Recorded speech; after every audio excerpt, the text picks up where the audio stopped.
عرب کی دہتی ریت، سورج آگ برسا رہا ہے، اور اسی تپتی زمین پر ایک شخص جس کے چہرے کی سرخی دیکھ کر لوگ اسے ابو لہب کہتے تھے، یعنی شعلے کا باپ۔ لیکن قسمت نے اس شخص کو استعارہ بنا دیا۔ وہ شعلہ جو نبی علیہ السلام کے خلاف جلتا تھا، وہ آخر کار اسی میں جل گیا۔ یہ وہ انسان تھا جو نبی علیہ السلام کا سگا چچا، لیکن حسد، غرور اور دشمنی نے اس کے دل کو ایسا سیاہ کیا کہ خود قرآن کریم نے اس کے خلاف ایک پوری سورت نازل کر دی۔ جب نبی علیہ السلام نے نبوت کا اعلان کیا تو مکہ میں ہلچل مچ گئی۔ یہ کیا کہہ رہے ہیں؟ تعجب ہے، یہ بات تو کیا اپنے باپ دادا کا دین چھوڑ دیں؟ لوگ حیران تھے کہ عبد المطلب کا پوتا، جسے امین کہا جاتا ہے، اب خدا کا پیغام لانے کا دعویٰ کر رہا ہے۔ نبی علیہ السلام صفا پہاڑی پر چڑھے اور پکارا، اے بنی عبد المطلب، اے قریش کے لوگوں، اگر میں کہوں کہ دشمن تم پر حملہ کرنے کا سوچ رہا ہے تو کیا تم میری بات مانو گے؟ سب نے کہا ہاں بالکل کریں گے، کیونکہ آپ سچے ہیں، آپ امین ہیں، آپ صدیق ہیں، آپ محمد ہیں۔ نبی علیہ السلام نے فرمایا، میں تمہیں ایک بڑے عذاب سے ڈراتا ہوں۔ اسی وقت ایک تنزیہ اور نفرت بھری آواز ابھری، تباً لک یا محمد، کیا ناش ہو تیرا، ٹوٹ جائیں تیرے ہاتھ، کیا تو نے ہمیں اسی لیے یہاں جمع کیا ہے؟ یہ آواز تھی ابو لہب کی۔ اللہ تعالی نے اسی لمحے وحی نازل فرمائی اور ایک الہی فیصلہ، بسم اللہ الرحمن الرحیم، تبت یدا ابی لہب وتب۔ یہ اعلان دنیا کے سامنے ایک پیش گوئی تھا کہ ابو لہب اپنی دولت، اولاد اور رتبے کے باوجود اللہ کے عذاب سے نہیں بچ سکے گا۔ ابو لہب کا اصل نام عبد العزیٰ بن عبد المطلب تھا اور رسول اللہ صلی اللہ علیہ وسلم کا چچا ضرور تھا، مگر باطن میں تکبر اور دشمنی کا لاوا تھا۔ اس کی دولت، اونچا مقام اور قریش کی سرداری نے اس کے دل کو حق کے سامنے جھکنے نہیں دیا۔ نبی علیہ السلام جب کسی قبیلے کے پاس جا کر اسلام کی دعوت دیتے، ابو لہب پیچھے پیچھے جا کر چیختا رہتا، اب یہ کون سی نئی شاعری لے آیا ہے؟ میرا بھتیجا دیوانہ ہے، اس کی بات نہ ماننا، یہ تم لوگوں کے خاندانوں کو توڑے گا۔ ابو لہب بازار عکاظ، ذوالحجاز اور موسم حج کی منڈیوں میں نبی علیہ السلام کا پیچھا کرتا رہتا، بچوں اور پاگلوں کو اشارے کرتا کہ جاؤ اس کو تنگ کرو، اس کے اوپر آوازیں کسو۔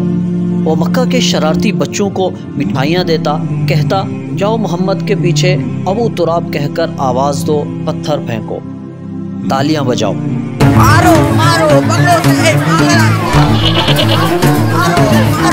یہ منظر دیکھ کر رسول اللہ صلی اللہ علیہ وسلم چپ چاپ صبر کرتے، آنکھوں میں آنسو آ جاتے مگر ہونٹوں پر دعا تھی۔ نبی علیہ السلام کی دو بیٹیاں سیدہ رقیہ اور سیدہ ام کلثوم ابو لہب کے بیٹوں عتبہ اور عتیبہ کے نکاح میں تھی۔ ابو لہب نے اپنے بیٹوں سے کہا، تمہارا چہرہ بھی مجھ پر حرام ہے اگر تم نے اپنی بیویوں کو طلاق نہیں دیا۔ بابا ہم آج ہی انہیں طلاق دیتے ہیں۔ یہ طلاق دشمنی کی بنیاد پر نہ تھی، نہ کسی خاندانی جھگڑے پر۔ عتیبہ نے اس حد تک گستاخی کی کہ میں محمد کے دین اور ان کی بیٹی سے بیزار ہوں۔ ام جمیل ابو لہب کی بیوی، اس کا اصل نام اروا تھا۔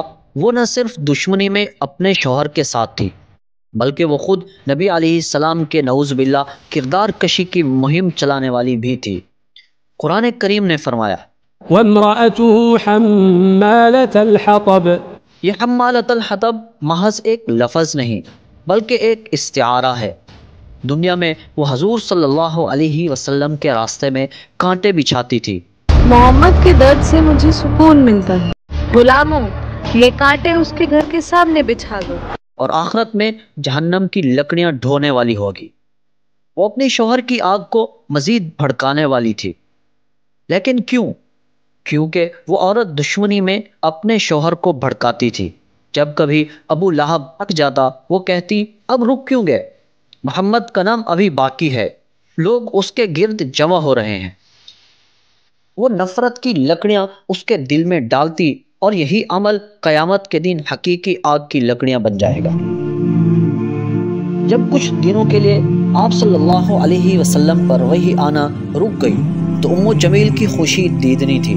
وہ مکہ کی گلیوں میں کہکے لگاتی، عورتوں کو اکٹھا کرتی اور کہتی، دیکھا محمد کا رب اب اس سے تنگ آ گیا ہے۔ کہتے تھے آسمان سے فرشتہ آتا ہے، اب کہاں ہے؟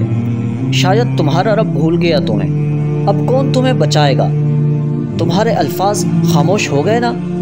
وہ طنز سے ہنستی، جن کی باتیں آسمان سے آتی تھی اب زمین پر گم ہو گئی ہیں۔ کہا تھا نا تمہارا رب تم سے راضی ہے۔ اب وہ بھی ناراض ہو گیا۔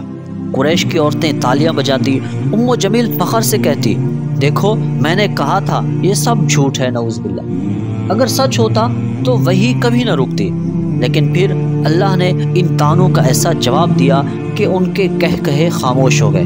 تو اللہ تعالیٰ نے آسمان سے سورہ ضحیٰ نازل فرمائی، تمہارے پروردگار نے نہ تو تم کو چھوڑ دیا اور نہ تم سے ناراض ہی ہوا۔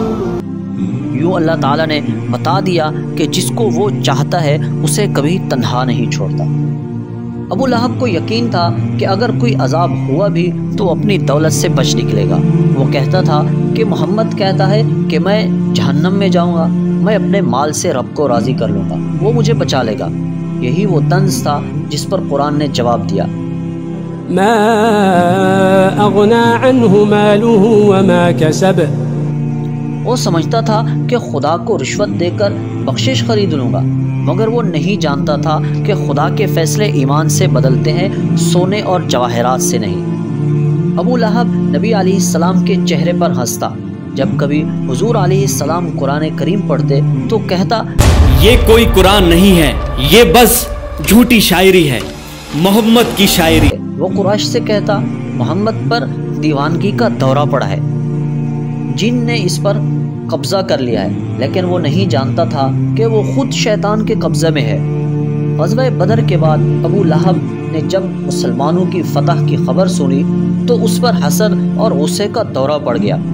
چند دن بعد وہ طاعون جیسی بیماری میں مبتلا ہوا، جس سے پورا جسم پھول گیا اور بدبو پھیل گئی۔ 3 دن تک لاش کو کوئی دفنانے تک نہ آیا۔ آخر کار مزدوروں نے لکڑیوں سے دھکیل کر ایک گڑھے میں پھینک دی۔ یوں تبت یدا ابی لہب وتب حرف بحرف سچ ثابت ہوا۔ اگر آپ اس طرح کی ویڈیوز دیکھنا چاہتے ہیں تو ہمارے اس چینل ٹروتھ از بلو کو لائک، شیئر اور سبسکرائب ضرور کریں تاکہ ہر نئی آنے والی ویڈیوز سے آپ باخبر رہ سکیں۔